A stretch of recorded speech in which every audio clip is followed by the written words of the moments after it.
Ona Pars. He llegado al punto de la historia de nosotros los mexica en que, habiendo escalado por tantas gavillas de años la montaña de la grandeza, finalmente llegamos a su cumbre, lo que significa que sin saberlo comenzamos a descender al otro lado. Ya de regreso a casa, después de unos meses más de viajar a la aventura por el occidente, me detuve en Tolocan, un pueblo agradable encima de una montaña en las tierras de los Matlalcinca, una de las tribus menores aliadas a la Triple Alianza. Me hospedé en una hostería y después de bañarme y cenar, me dirigí a la plaza de la ciudad para comprarme nuevas vestimentas para mi llegada y un regalo para mi hija. Mientras me encontraba entretenido en esto, un mensajero veloz llegó corriendo desde Tenochtitlán. Atravesó la plaza de Tolocan y llevaba puestos dos mantos. Uno era blanco, que representaba el duelo, porque ese color corresponde al occidente, hacia donde van los muertos. Encima de ese llevaba un manto color verde, el color que significa buenas noticias. Así que no fue una sorpresa para mí cuando el gobernador de Tolocan hizo el siguiente anuncio públicamente: que el venerado orador Ahuizotl, quien se encontraba muerto de mente desde hace ya 2 años, había muerto finalmente en cuerpo, y que el señor regente Moctezuma el Joven había sido elevado oficialmente por el Consejo de Voceros al exaltado rango de Güey Tlatoani de los mexica. La noticia me puso de mal humor como para dirigir mi espalda en dirección a Tenochtitlán y encaminarme otra vez hacia los lejanos horizontes, pero no lo hice. Muchas veces en mi vida me he burlado de la autoridad y he sido irresponsable en mis acciones, pero no siempre me he comportado como un cobarde o un tonto. Seguía siendo un mexicatl, sujeto por lo tanto al Güey Tlatoani, quien quiera que fuera, sin importar lo lejos que vagara. Es más, yo era un campeón águila que había jurado fidelidad incluso hasta un venerado orador a quien en lo personal no podía venerar. Sin haberlo conocido jamás, sentía antipatía y desconfianza por Moctezuma Xocoyotzin, por su intento de frustrar la alianza de su venerado orador con los zapoteca hacía años, así como por la manera tan perversa como con la cual había violado a Biu, la hermana de Sinyaya. Pero Moctezuma posiblemente jamás había oído hablar de mí y no podría saber lo que yo sabía acerca de él, y por lo tanto no tenía razón para tenerme antipatía. Hubiera sido un tonto como para darle tal razón al hacer mis sentimientos evidentes o buscar la manera de que él se fijara en mí. Si, por ejemplo, a él se le ocurriera tomar en cuenta a los campeones águila presentes en su inauguración, tal vez se sentiría insultado por la ausencia imperdonable de un campeón llamado Nube Oscura. Así que me dirigí hacia el este de Tolocan, bajando los empinados cerros que van desde allí hacia el lago y a las ciudades que yacen ahí. Al llegar a Tenochtitlán me dirigí hacia mi casa, donde se me recibió con júbilo por parte de los esclavos Turquesa y Estrella Cantadora, así como por mi amigo Coscal, y con menos entusiasmo por parte de su esposa, quien me dijo con lágrimas en los ojos: «Ahora nos quitarás a nuestra querida y pequeña Cocotón». Le contesté: «Ella y yo siempre te seremos fieles, Kekelmiki, y nos podrás visitar tan seguido como quieras hacerlo, pero no será lo mismo que tenerla». Le dije a Turquesa: «Dile a la niña que su padre está en casa, dile que venga a verme». Bajaron la escalera cogidas de la mano. A los 4 años Cocotón aún estaba en edad de andar desnuda por la casa y eso hizo que el cambio sufrido en ella fuera inmediatamente obvio para mí. Me dio gusto ver que, como había dicho su madre, aún era bella. Es más, su parecido físico a Cinyaya era más pronunciado. Pero ya no era una regordeta sin forma y con miembros como los pequeños tronquecillos. Ahora parecía un ser humano en miniatura con brazos y piernas de verdad y en proporción a su cuerpo.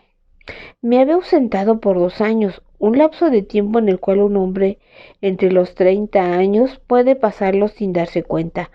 Pero en ese tiempo mi hija había doblado su edad también en el del cual se había transformado mágicamente de infante a una encantadora pequeña.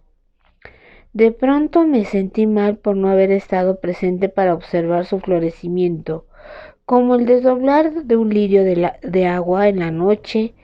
Me reproché el haberme privado de esto y me hice una promesa silenciosa de no volver a hacerlo. Turquesa nos presentó con un gesto de orgullo. Mi pequeña ama semalinali llamada Cocotón. Aquí tienes a tu tata, Mistli, por fin con nosotros. Salúdalo con respeto, tal como se te ha enseñado. Agradable fue mi sorpresa al observar que Cocotón cayó graciosamente al suelo para hacerme el gesto de besar la tierra. No alzó la cabeza de esa postura de obediencia hasta que la llamé por su nombre. Fue entonces cuando yo le hice una señal para que se acercara y me regaló una de sus hermosas sonrisas y corrió hacia mis brazos y me dio un tímido y húmedo beso y me dijo: Tata, estoy contenta de que hayas regresado de tus aventuras. Le dije: estoy contento de encontrar una damita tan bien educada esperando mi regreso. A Cosquillosa le dije: gracias por cumplir tu promesa de mantenerme vivo en su recuerdo. Cocotón, moviéndose entre mis brazos para mirar a su alrededor, dijo: tampoco me olvidé de mi Tene. Quiero saludarla también. Todos los que estaban en el salón dejaron de sonreír y discretamente empezaron a irse. Tomando un fuerte aliento, le dije: debo decirte con tristeza, mi pequeña, que los dioses necesitaban la ayuda de tu madre para algo en un lugar muy lejos, a donde yo no podía acompañarla. Un lugar de donde no puede regresarse. Tú y yo debemos hacer nuestras vidas sin ella, pero no por eso vas a olvidarte de tu Tene. No, me contestó la niña solemnemente. Pero para ayudarte a que no la olvides, tu Tene te mandó esto. Le di el collar que había comprado en Tolocan. Estaba hecho con 20 pequeñas piedras fosforescentes ensartadas en un fino hilo de plata. Dejé que Cocotón lo tomara en sus manos por un momento y los acariciara. Luego lo abroché detrás de su delgado cuello. Viendo a la niñita allí, sin más ropa que un collar de ópalos, me hizo sonreír. Pero las mujeres exclamaron de gusto y Turquesa corrió a traer un tezcatl, un espejo. Dije: Cocotón, cada una de estas piedritas resplandece como lo hacían los ojos de tu madre. En cada una de tus cumpleaños vamos a poner una cada vez más grande. Con todas esas luciérnagas brillando a tu alrededor de ti, su luz te recordará siempre a tu Tene Cinyaya, y así nunca la olvidarás. Tú sabes que ella nunca la olvidará, dijo Coscal, y apuntando a Cocotón, quien se estaba mirando en el espejo que sostenía Turquesa, dijo: lo único que necesita hacer para recordar a su madre es mirarse en un espejo. Y tú, Mixtli, lo único que necesitas hacer es ver a Cocotón. Y como se sintiera un poco incómodo por haber dado muestras de sentimentalismo, aclarando su voz, dijo a Cosquillosa, poniendo cierto énfasis en su voz: en estos momentos yo creo que los padres temporales deben irse. Era obvio que Coscal estaba ansioso por dejar mi casa para irse a vivir a su nueva casa en donde le sería más fácil supervisar su escuela para sirvientes. Pero era igualmente obvio que Cosquillosa, quien había llegado a sentir un gran amor por Coscal, ahora se sintiera como una madre sin hijos. Ese día que se fueron tuvimos que esforzarnos por separarla casi físicamente, pues la mujer no quería quitar sus brazos de alrededor de mi hija. Durante los días siguientes, cuando Cosquillosa y sus cargadores hicieron repetidos viajes para llevarse todas sus pertenencias, fue Coscal quien dirigió la mudanza, ya que cada viaje era para su esposa una excusa para pasar un último momentito con Cocotón. Aún después de que Coscal y su esposa ya se habían establecido cómodamente en su propia casa y de que ella debía de estarle ayudando a dirigir la escuela, Cosquillosa todavía inventaba algunas cosas que tenía que hacer cerca de nuestro barrio para visitar a mi hija.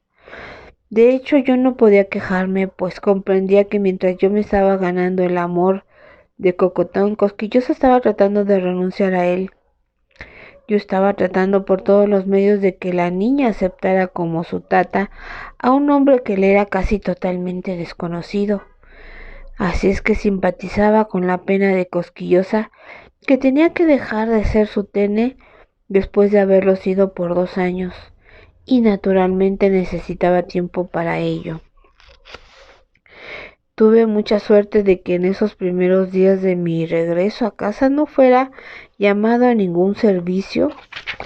Así es que pasé ese tiempo libre en renovar mi familiaridad con la niña.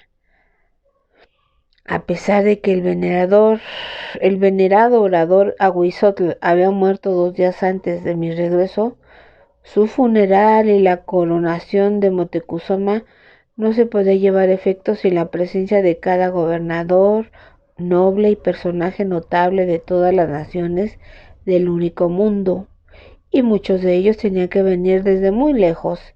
Mientras todas esas gentes se reunían, el cuerpo de Aguizotl fue preservado cubriéndolo con la nieve que era traída por mensajeros veloces desde los picos de los volcanes.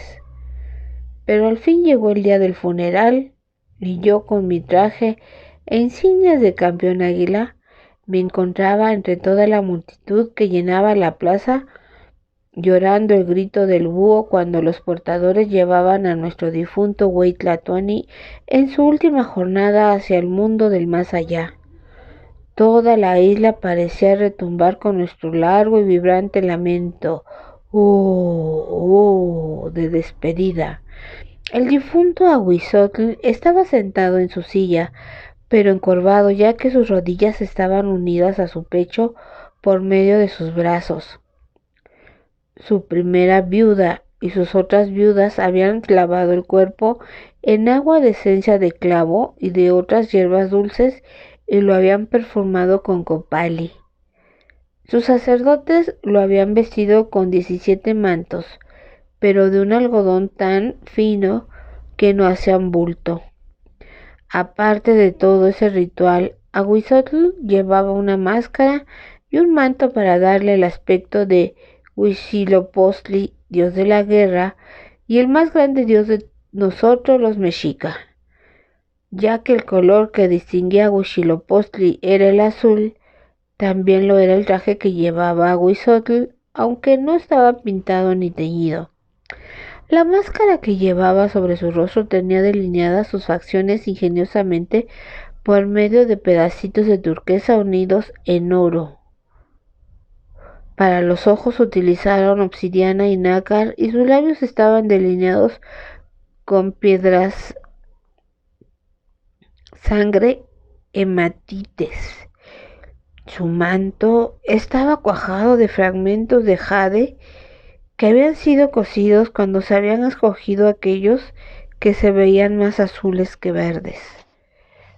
Todos los que formábamos parte de la procesión nos colocamos en orden de prioridad y muchas veces dimos la vuelta al corazón del único mundo, con los tambores tocando suavemente, haciendo contrapunto a nuestro canto fúnebre.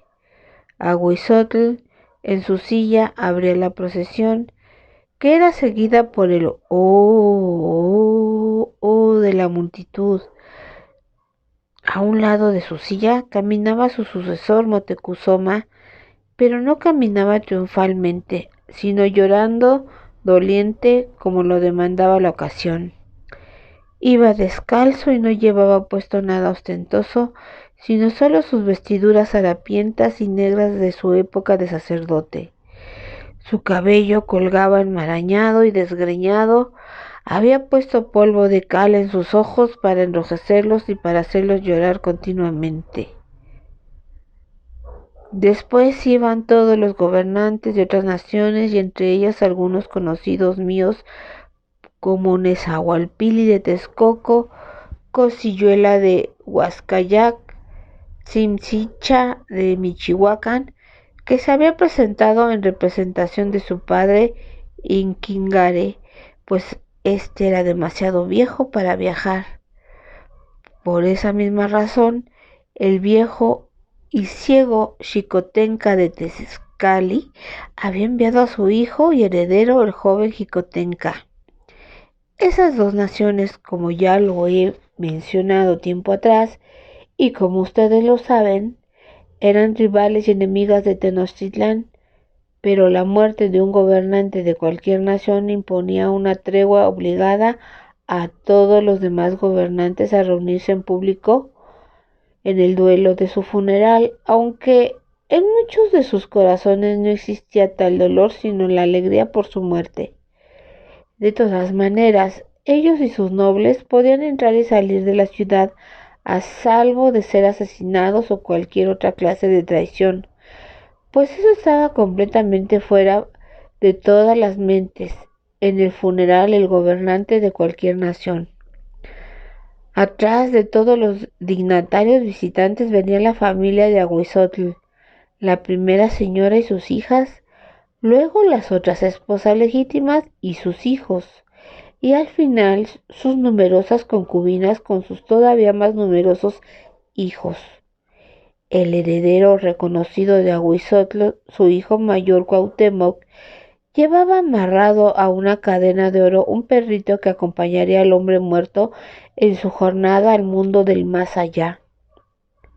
Algunos otros de sus hijos llevaban aquellos artículos que Ahuizotl deseaba o necesitaría: sus varias banderas, bastones, penachos y otras insignias de su oficio, incluyendo una gran cantidad de joyas, sus uniformes de batalla, sus armas y escudos, algunas otras pertenencias simbólicas que no eran oficiales, pero que él estimaba, incluyendo aquella horrible piel y cabeza de oso gris que había adornado su propio trono por tantos años.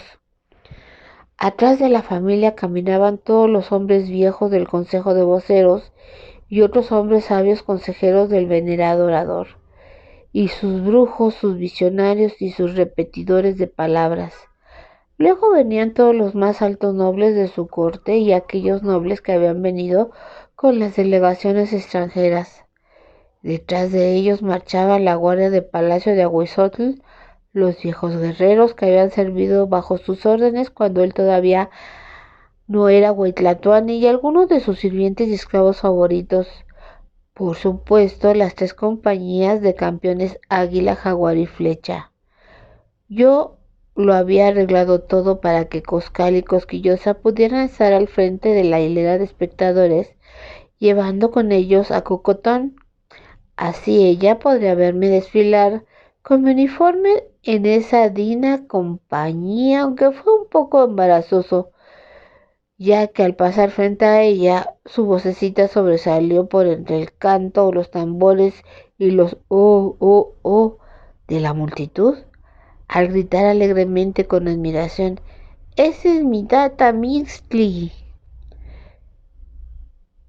El cortejo debía cruzar el lago, ya que se había decidido que Ahuizotl yaciera al pie del peñasco de Chapultepec, exactamente abajo del lugar en donde se había tallado en la roca magníficamente su semblanza. Como prácticamente cada acali, desde el elegante y privado de un cortesano hasta los lanchones de carga, los de los cazadores de aves y los pescadores se estaban utilizando para transportar todo el cortejo fúnebre. Muchos de los ciudadanos de Tenochtitlán no nos pudimos seguir.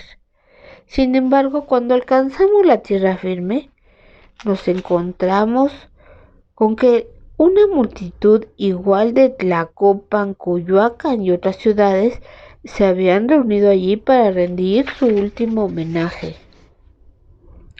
Todos caminamos hacia la tumba abierta al pie de la colina de Chapultepec y nos quedamos allí parados, acalorados y sudando bajo el peso de nuestros trajes ceremoniales, mientras los sacerdotes susurraban a Huizotl sus últimas y largas instrucciones para que pudiera cruzar el terreno prohibido que había entre nuestro mundo y el del más allá.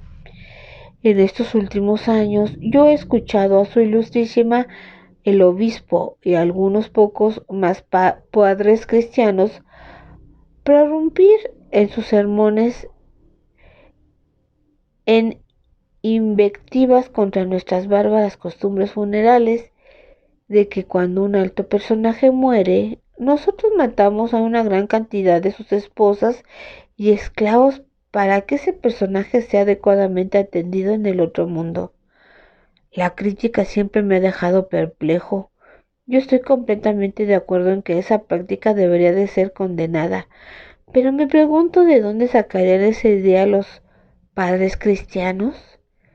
Yo creo que estoy bastante familiarizado con todas las naciones, gentes y costumbres del único mundo y nunca he sabido que haya ocurrido un entierro en masa de esa clase.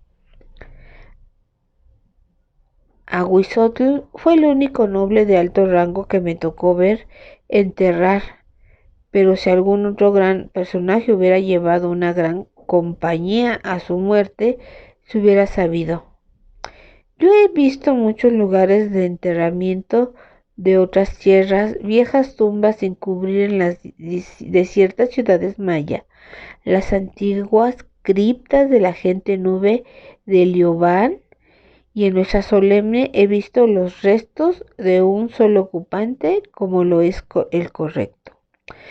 Por supuesto que cada uno de ellos ha llevado consigo sus insignias de nobleza y prestigio, sus joyas y cosas parecidas, pero esposas y esclavos no. Esa práctica no solo hubiera sido más que bárbara, sino también tonta.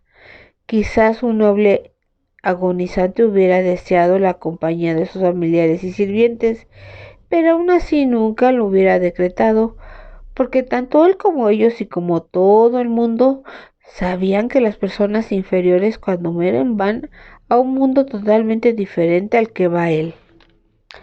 La única criatura que murió ese día en la tumba de Ahuizotl fue el perrito que llevaba el príncipe Cuauhtémoc, y aún para esa pequeña muerte había una razón. El primer obstáculo que se interponía entre el mundo y el más allá, o por lo menos eso era lo que nos decían, era un río negro que corría a un lado de una nación negra, y la persona que moría siempre llegaba a ese río en la oscuridad de la noche negra. Solamente lo podría cruzar cogiéndose de un perro que oliera la distante playa y nadara directamente hacia ella, pero ese perro tenía que ser de un color medio. Si era blanco, se rehusaría a esa tarea diciendo: amo, ya estoy muy limpio por haber estado mucho tiempo en el agua y no me bañaré otra vez. Y si era negro, también declararía diciendo: amo, usted no me podrá ver en la oscuridad. Si no me ve, usted no podrá agarrarse de mí y por lo tanto se perderá. Así es que Cuauhtémoc había conseguido un perro color jacinto, tan rojo como el oro de la cadena de oro rojo que lo sujetaba. Había también muchísimos obstáculos más allá de ese río negro, pero eso los debería vencer Ahuizotl por sí mismo. Tendría que pasar entre las grandes montañas que en intervalos impredecibles se contraerían juntas y se extenderían. Tendría que escalar otra hecha de pedacitos de colorante de obsidiana. Tendría que caminar entre un bosque impenetrable de banderas flotantes, en donde éstas se moverían obstaculizando el sendero y tremolando sobre su rostro para cegarlo y confundirlo. Y de allí a una región en donde la lluvia nunca cesa y en donde cada gota sería como una punta de flecha. En medio de esos dos lugares tendría que luchar o escabullirse de serpientes, cocodrilos, jaguares que les echarían ansiosos de comer su corazón. Y una vez vencido de todo eso, llegaré al final de mi clan, en donde el señor y la señora que lo gobiernan esperarían su llegada. Allí él tomaría de su boca el jade con que había sido enterrado si no había gritado cobardemente durante su trayecto y lo había perdido en alguna parte. Cuando él alargara esa piedra a Mictlantecutli y a Mictlantecuatl, el señor y la señora le sonreirían dándole la bienvenida y lo mandarían hacia el mundo que él merecía, en donde viviría con lujo y felicidad eternas. Era ya muy tarde cuando los sacerdotes terminaron sus largas instrucciones y sus oraciones de despedida, y entonces Ahuizotl fue colocado en su tumba junto con el perrito de color oro rojo. La tierra cayó sobre ellos y fue fuertemente apresionada mientras los albañiles colocaban una simple piedra para cubrirla. Ya estaba oscuro cuando nuestra flota de Acaltin atracó otra vez en Tenochtitlán, en donde nos reagrupamos para formar la procesión y marchar otra vez hacia el corazón del único mundo. Para entonces la plaza estaba vacía, pero nosotros tuvimos que permanecer en nuestras filas mientras los sacerdotes rezaban más oraciones a la luz de las antorchas en lo alto de la gran pirámide. Luego quemaron un incienso especial en las urnas que estaban alrededor de la plaza y por último acompañaron ceremoniosamente al harapiento y descalzo Motecuzoma dentro del templo de Tezcatlipoca y el espejo ardiente. Debo decirles que el haber escogido el templo de ese dios no tenía ninguna significación especial, pues aunque Tezcatlipoca era considerado en Texcoco y en otros lugares como el más grande de todos los dioses en Tenochtitlán, era mucho menos glorificado. Lo que pasaba era que ese templo era el único en la plaza que tenía su propio patio amurallado. En cuanto Motecuzoma entrara en ese patio, los sacerdotes cerrarían las puertas detrás de él y por 4 noches y días el que fue escogido venerado orador estará allí, solo ayunando, sin beber y meditando, siendo quemado por el sol y mojado por la lluvia conforme lo escogieran los dioses, durmiendo sobre la dura piedra del patio sin ninguna cobija y solamente en ciertos intervalos especificados iría dentro del templo a rezar a todos los dioses uno por uno, para que lo guiaran en el cargo que en muy poco tiempo desempeñaría. Todos los demás arrastramos nuestros cansados pies hacia los palacios, hosterías, casas y cuarteles, agradecidos de no tener que aguantar otro largo día en nuestros trajes hasta que Motecuzoma saliera de su retiro.